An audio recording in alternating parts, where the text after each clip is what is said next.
Hello and welcome दोस्तों to 5 minutes engineering. आज का वीडियो वाकई बड़ा कमाल का होने वाला है दोस्तों, क्योंकि आज के इस वीडियो में हम स्टैकिंग और splitting of the NumPy arrays की बात करने वाले हैं। नंपाई की मदद से horizontally stack, vertical stack, column stack, row stack, आपने ये नाम सुने होंगे, लेकिन आज आप इनको हकीकत में इस्तेमाल कैसे किया जाता है, इनका रिजल्ट कैसा दिखता है, वो चीज समझने वाले हैं। तो देखिए, सबसे पहले शुरुआत करते हैं नंपाई को इंपोर्ट करने से।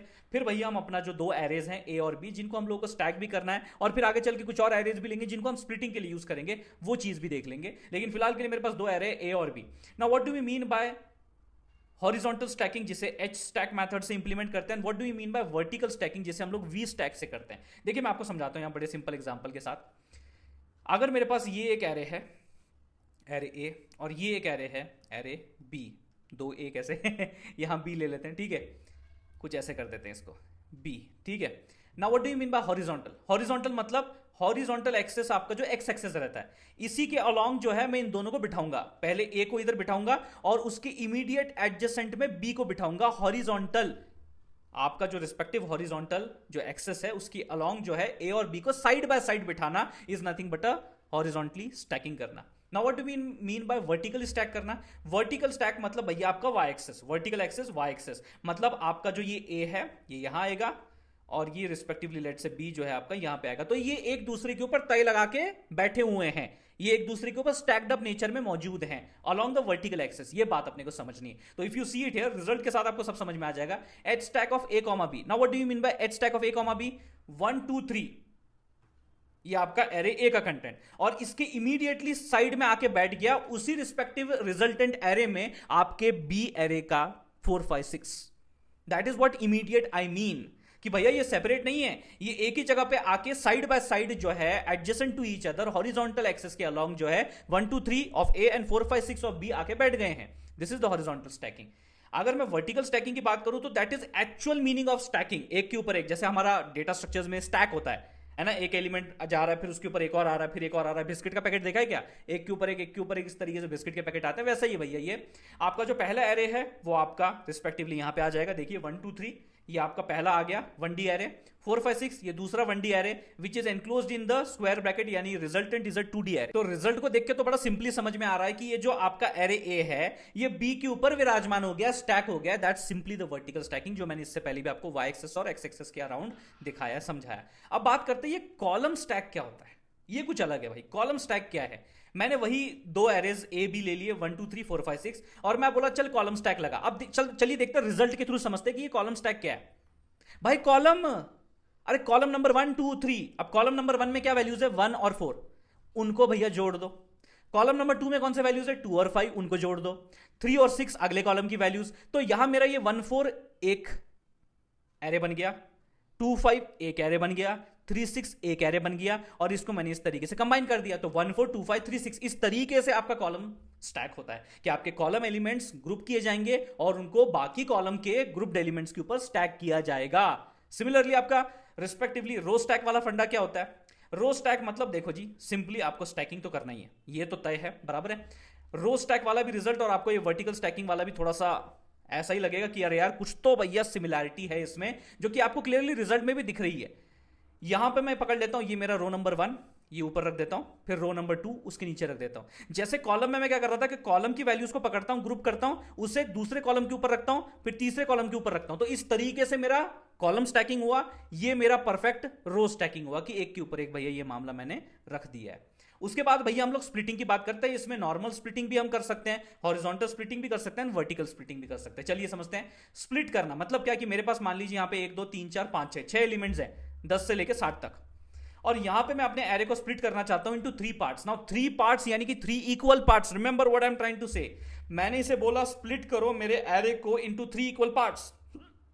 तो अगर 6 डिवाइड बाय 3 अगर करूं तो 2 एलिमेंट्स पर स्प्लिट निकलते हैं। तो आप देखेंगे पहला स्प्लिट जो इसमें दो एलिमेंट, पहले दो एलिमेंट 10 20, अगले में 30 40 और आखिरी वाले में 50 60। अगर मान लो मैं मेरी मनमानी करने की कोशिश करूं और ऐसा कुछ करूं तो क्या रिजल्ट मिलेगा? चलिए देखते हैं क्या रिजल्ट मिलेगा। ये देखिए ये मिलेगा। अब रिजल्ट क्या कह रहा है? Array split does not result in equal division. मेरा statement LHS equal to RHS hence verified. Equal division possible नहीं है। अगर आप यहां पे 7 ले रहे हो, 3 ले रहे हो, 7 डिवाइड बाय 3 कर रहे हो, तो वो आपको भैया इक्वल डिवीजन नहीं देगा। And that's what the respective thing you have to take care of. फिर बात करते हैं भैया चलो हॉरिजॉन्टल स्प्लिटिंग। अब ये नॉर्मल स्प्लिट तो देख लिया, अब ये हॉरिजॉन्टल स्प्लिट क्या होता है। मान लीजिए मेरे पास यहाँ पे 2 डायमेंशनल एरे है, अब इसे हॉरिजॉन्टली स्प्लिट करना है। Now what do we mean by that, let's see the result. 1,2 ये मेरा एक एरे, यानी कि ये 1,2, और इसको क्या करना है, ये देखो इधर, इधर देखो, इसको मुझे स्प्लिट करना है इनटू 2 इक्वल हाफ्स।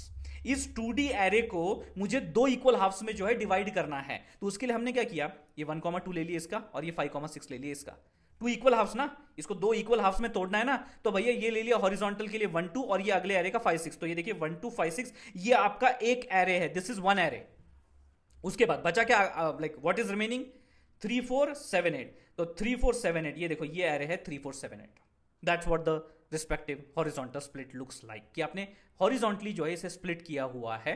यहां पे ये वैल्यूज इस तरीके से आपने पोजीशन की है आउटपुट में। Now what do you mean by vertical split. अब देखिए इसमें एरे मेरा कुछ इस तरीके से दिया हुआ है, 1, 2, 3, 4, 5, 6, 7, 8 है ना। वर्टिकली थोड़ा सा ओरिएंटेड आपको दिख भी रहा होगा, हालांकि बड़ा सिंपल है। जैसे कि इसमें भैया 4 एलिमेंट है, इसमें अपन ने सिर्फ 2 एलिमेंट लिए हुए हैं, और ऐसे 1D आपके पास 4 एरेज है in this 2 dimensional array.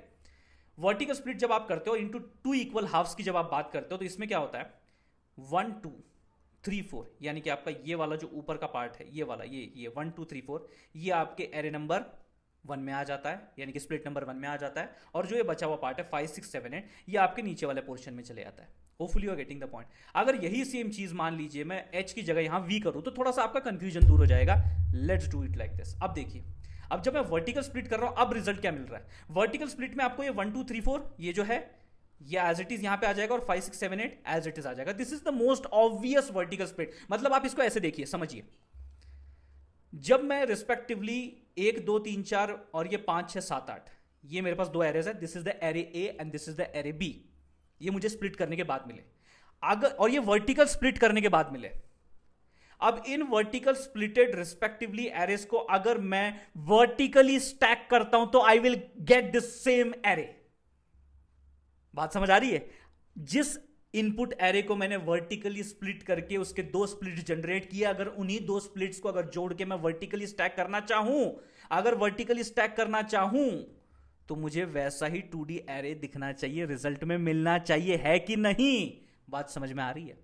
This is what you need to understand. ये है भैया वो फंडा, ये है वो कोर, इसीलिए मैंने इसमें थोड़े बहुत अल्टरेशन करके आपको दिखाया। चलिए इसको भी देख लेते हैं, हॉरिजॉन्टल स्प्लिट इसमें कैसा दिखेगा। चलिए ये देखिए, ये देखिए हॉरिजॉन्टल स्प्लिट कैसा दिख रहा है। अब इस आउटपुट से आपको एकदम क्लियर आइडिया मिल जाएगी। जब भी मैं बोल रहा हूं हॉरिजॉन्टल स्प्लिट परफॉर्म करना है, मतलब वो देखेगा कि आपके कॉलमनर स्प्लिटिंग करेगा। वो कॉलमनर स्प्लिटिंग मतलब आप देखिए यहां पे भैया कितने कॉलम है, 2 कॉलम है, और मैं बोल रहा हूं कि भैया आपको रिस्पेक्टिवली यहां पे 2 पार्ट्स में इसे स्प्लिट करना है। तो वो क्या करेगा, कॉलमनर स्प्लिटिंग लेगा, यानी कि आपका जो कॉलम 1 का डेटा है वो एक एरे में रखेगा, एक स्प्लिट में रखेगा, और जो दूसरा रिस्पेक्टिवली आपका कॉलम है उसका डेटा दूसरे स्प्लिट में रखेगा। That is what the simple sense you can understand, कि अगर हॉरिजॉन्टल स्प्लिट बोल रहा हूं मतलब कॉलमनर स्प्लिट है। अगर यहां पे अगर आप देखोगे तो मेरे पास वी स्प्लिट मतलब रो वाइज स्प्लिटिंग कर रहा है। यहां पे भैया अपन कॉलमनर नहीं, रो वाइज स्प्लिटिंग कर रहे हैं, यानी कि यहां पे मेरे पास एक रो और 2 रोज हैं। तो ये क्या करता है, रो नंबर 1 को पकड़ता है, उसे एक अपना अलग स्प्लिट तैयार करता है जो कि हो गया, और ये रो नंबर 2 पकड़ता है, उसका अपना दूसरा एक स्प्लिट तैयार करता है जो कि आपके सामने है। तो ये भी एक बेसिक आइडिया आई थिंक आपको अभी समझ में आ गई होगी। अगर आ गई तो लाइक कर दीजिए, शेयर कर दीजिए इस वीडियो को अपने सारे दोस्तों के साथ, सब्सक्राइब कीजिए 5 मिनट्स इंजीनियरिंग को। मिलते हैं जी अगले वीडियो में।